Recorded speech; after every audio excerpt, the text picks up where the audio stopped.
আমি দেওয়ার হিসেবে একটা কলম একটা ড্রয়িং দিই, আমি তো কইতে না করছি, এমনি মুখে তো কথা না পরে দেখছি না কলম।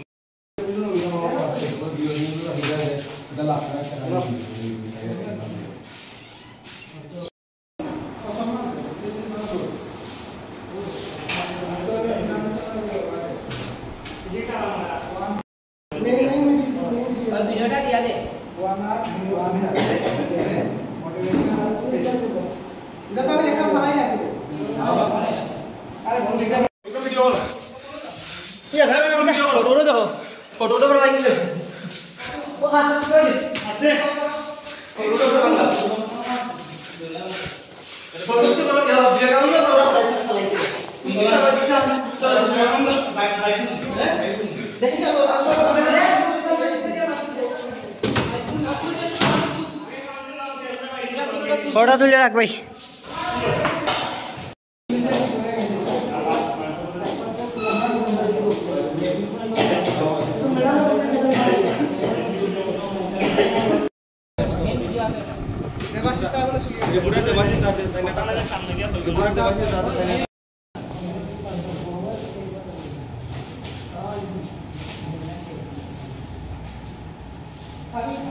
আপনারা সকলে অবগত আছেন যে ত্রিপুরা রাজ্যের সবকটি মহাবিদ্যালয়ের পাশাপাশি আমাদের রামকৃষ্ণ মহাবিদ্যালয় গত কিছুদিন থেকে আমাদের অ্যাডমিশন প্রক্রিয়া শুরু হয়েছে।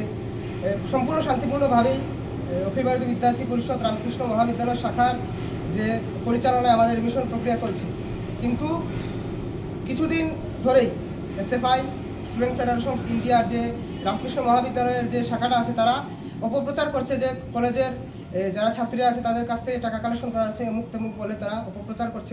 আপনারা দেখতে পাচ্ছেন যে ওনাদের ফেসবুকের মাধ্যমে তারা অপপ্রচার করছে। তো আপনারা আজকেও দেখেছেন যে সম্পূর্ণ শান্তিপূর্ণভাবে এমন কিছু হচ্ছে না, সম্পূর্ণ শান্তিপূর্ণভাবে অ্যাডমিশন প্রক্রিয়া চলছে। কিন্তু অ্যাডমিশন প্রক্রিয়া চলাকালীন সময়ে হঠাৎ করে এসএফআই কিছু গুন্ডাবাহিনী এসে আমাদের কার্যকর্তারা যখন এই অ্যাডমিশন প্রক্রিয়া ব্যস্ত ছিল তখন এসএফআই কিছু গুন্ডাবাহিনীরা এসে চোরাই পথে ওরা কলেজে ঢুকে ওরা কাউন্সিল আমাদের ভাঙচুর করে। পাশাপাশি আমরা যখন অ্যাডমিশনের প্রক্রিয়া ব্যস্ত ছিলাম তখন তারা আমাদের হেল্পডেস্কও ভাঙচুর করে। আপনারা দেখতে পাচ্ছেন যে আমাদের না আজকে অ্যাডমিশন এই এত বড় একটা প্রক্রিয়া, অ্যাডমিশন কতজন ছাত্রছাত্রী এই রামকৃষ্ণ মহাবিদ্যালয়ে ভর্তি প্রক্রিয়া সামিল রামকৃষ্ণ মহাবিদ্যালয়ে ভর্তি হয়, কিন্তু আজকের এই দিনে না আমাদের কলেজের মধ্যে প্রিন্সিপাল মহাশয় আছে, না কোনো আধিকারিককে দায়িত্ব দিয়ে গেছেন যাতে এই কলেজটাকে সামলান। তো এই ফাঁকে দিকেই এসএফআইয়ের গুন্ডাবাহিনীরা এসে আমাদের এই ভর্তি প্রক্রিয়া যাতে ব্যর্থ ঘটানো যায়, যাতে বিঘ্ন ঘটানো যায়, যাতে এই শান্তিপূর্ণ রামকৃষ্ণ মহাবিদ্যালয়ে যাতে অশান্তির সৃষ্টি করা যায়, তারা এসে আমাদের এই ভর্তি প্রক্রিয়া বাধা সৃষ্টি করে, আমাদের হেল্প ডেস্ক পাশাপাশি আমাদের কাউন্সিলও ভাঙচুর করে। কিন্তু এই মুহূর্তে আমাদের কলেজে কোনো গার্জিয়ান নেই যারা এই বিষয়টিকে সামলাতে পারে। তো আমরা আগামী সোমবার এই রামকৃষ্ণ মহাবিদ্যালয়ে আশা রাখি প্রিন্সিপাল মহাশয় উপস্থিত থাকবেন।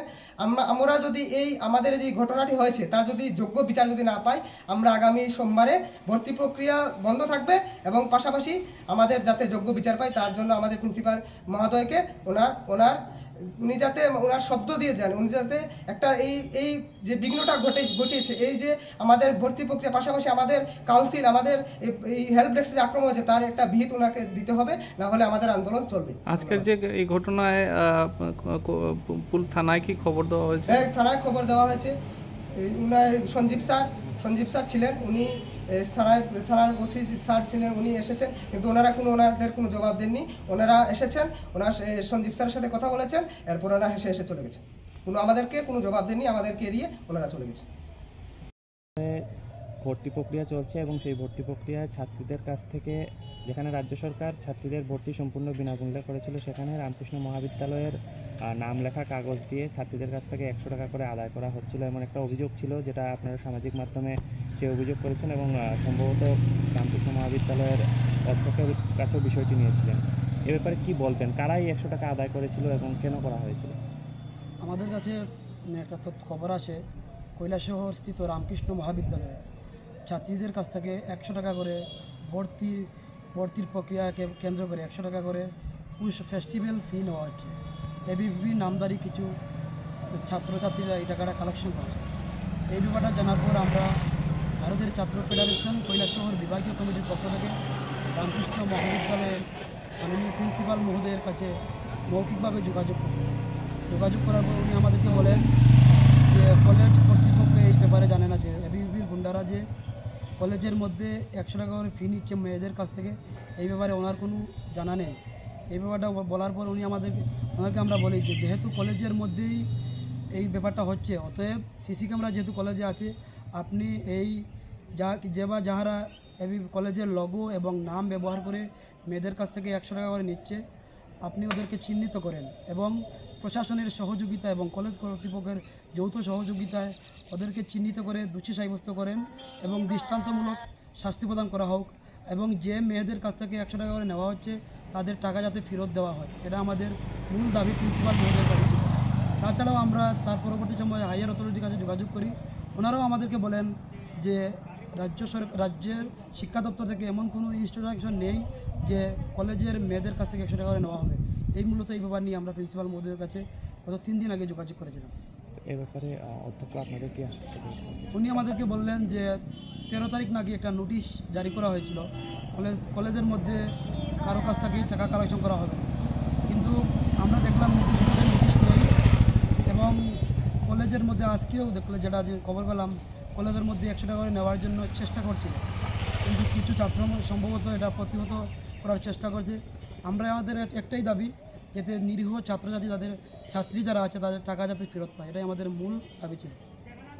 আজ এবিভিপির তরফ থেকে যিনি জেলা সংযোজক এবং অপর নেতৃত্বরা অভিযোগ করেছে, আজ ভর্তি প্রক্রিয়া চলাকালীন সময়ে এসএফআইয়ের কতিপয় গুন্ডাবাহিনী যারা ভর্তি প্রক্রিয়ার যে হেল্প ডেস্ক ছিল সেই হেল্প ডেস্কটার ভাঙচুর করেছে এবং দরজা ভেঙে কাউন্সিলে প্রবেশ করে সেখানেও ভাঙচুর চালিয়েছে এসএফআইয়ের গুন্ডাবাহিনী। তো এ ব্যাপারে কি বলবেন, এই অভিযোগের ব্যাপারে? দরজা ভেঙে কাউন্সিল ভেঙে ফেলেছে, এটা তো আশ্চর্যজনক বিষয়, কারণ গত 7 বছরে কলেজ সংসদ নির্বাচন হয়নি, তাহলে কাউন্সিল কীভাবে থাকবে? কাউন্সিলই তো নেই।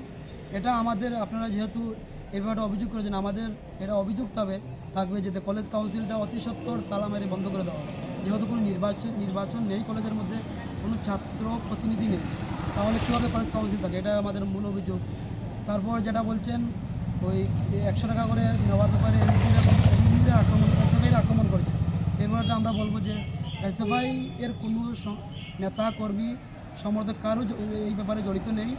এসএফআই ব্যাপারে কোনো কিছু জানে না। এটা এবিভিপি তাদের যে 100 টাকা করে কালেকশন করেছে, এই দোষকে গুছানোর জন্য এবিভিপি তাদের মধ্যে একটা প্ল্যান করে কাউন্সিলের মধ্যে গিয়ে ভাঙচুর করে এসএফআইয়ের উপর দোষটা চাপিয়ে দেওয়ার চেষ্টা করে।